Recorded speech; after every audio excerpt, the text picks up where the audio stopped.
So I want to share this article out of the Boston Globe. It says that was no typo.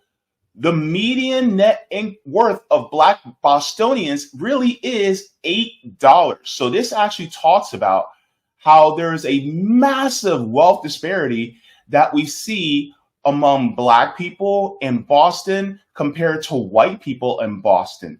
It says, which conducted thousands of interviews, it talks about how there is a household median net worth was $247,500 for whites, $8 for U.S. Blacks, the lowest of all 5 cities. Yeah, there's even a disparity between U.S. Blacks, which is American descendants of slaves, versus Caribbean Blacks who make $12,000. It just goes to show that there are even disparities among the Black population when you compare to American descendants of slaves or freedmen compared to Black people who are of immigrant descent.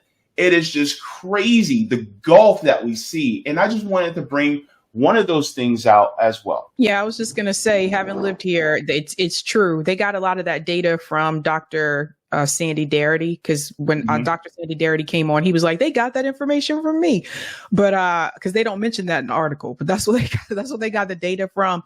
But no, it's 100% true, and I'm pretty sure if you look up cities like Philly, New York, maybe start with New York City, San Francisco, Los Angeles, Nashville, Raleigh, Charlotte, I'm sure you'll probably see similar numbers. So there is a large racial wealth gap. But the other thing that was interesting about the article as well is that JB pointed out the disparities among like the diaspora. And that's another thing too, that you will notice. Those of us that have lived in the South, it is different moving to the Northeast, because in the Carolinas, where I lived before I lived in Massachusetts, most Black people that I knew were descendants of slavery. When I moved to New York City and then to Boston, it was more of a diaspora. And what I noticed in like talking to people is they explained to me how they were able to start a business in the United States, that the government would give them money to help them. Whereas those of us who were born here, we weren't given some of those opportunities. They weren't giving us the money. It's just crazy. Like if you talk to one of the guys I used to know that owned a nail salon. I asked him, I said, how do you get to, own a business? Like when you come here, like, did you already have money before you came here? Or like, how did you do this? And he said, oh no, the government, the US government helped me. I don't have to pay taxes for the first 10 years on the business because I'm an immigrant. And I was like, say what? So this was something I was not aware of until he explained that to me a couple years ago. And he said, they don't do this for you. I said, no. More businesses if they did that for us. But the problem is that is a wrong that was never repaired. That difference there between the 250 something thousand compared to $8. How do you end up with a gap that large? And that goes back to, again, the neighborhoods I was telling you about. Beacon Hill was once a Black neighborhood.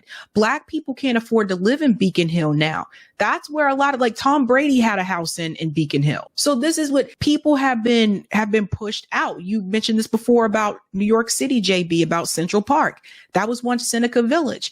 There was someone that was talking about a story recently. This has come back up in the news again. The Philadelphia story, how the city bombed an entire apartment complex in Philadelphia.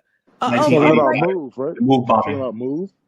Yeah, my family remembered that because I'm originally from Camden, which is across, basically across the river. So yeah, I was actually talking to some cousins last year when I went to my grandmother's funeral, and we were talking, and I asked them about the Move bombing, and they remember it specifically. And yes, they killed men, women, and children. People say the United States would never do that. That's also another means for reparations too. The bombing in Philadelphia back in 1985.